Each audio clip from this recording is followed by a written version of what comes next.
geostationary orbit. Those orbits in which any satellites takes 24 hours to complete its revolutions, rotations around the Earth. The orbit in which a satellite takes 24 hours to complete one rotations around the Earth. In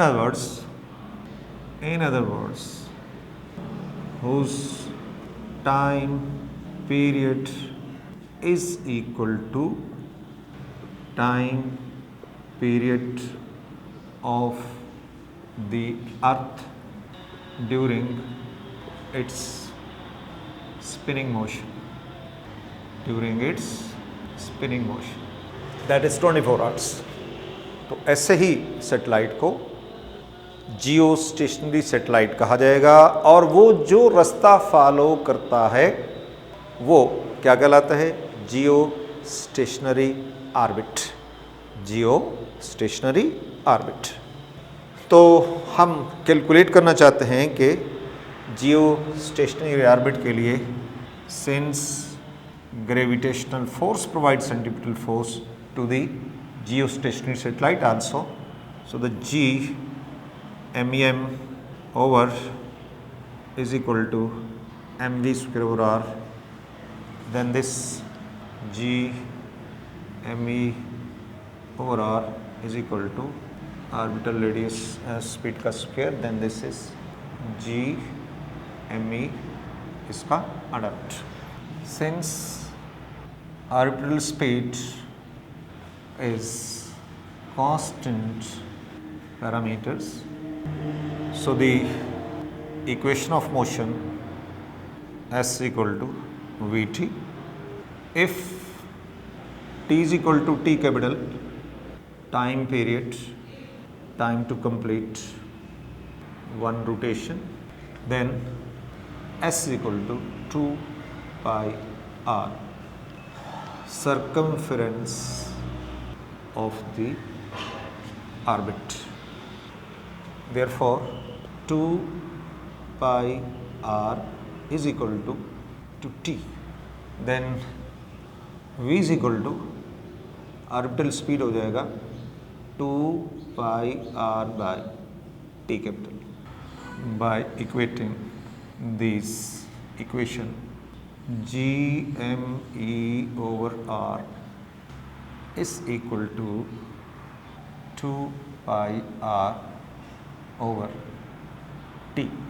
By squaring both sides, Gme over r is equal to 4 pi square r square over t square. Then Gme t square over 4 pi square is equal to cube of the orbital radius. Then orbital radius is equal to Gme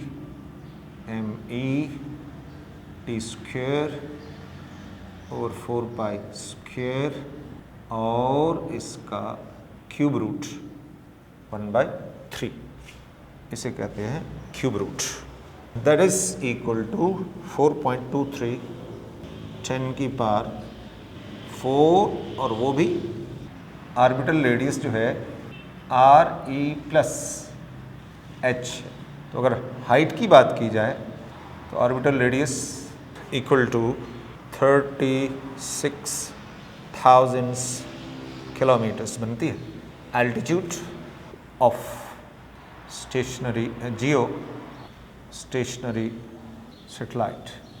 और world over there are 3 satellites, geostationary satellites with the different definite positions around the earth, जो पूरी अर्थ को cover कर लेते हैं, उसको observe कर रहे होते हैं और एक एक सेकंड्स की इंफॉर्मेशन जो है वो कलेक्ट करके वापस भेज रहे होते हैं ज़मीन के ऊपर.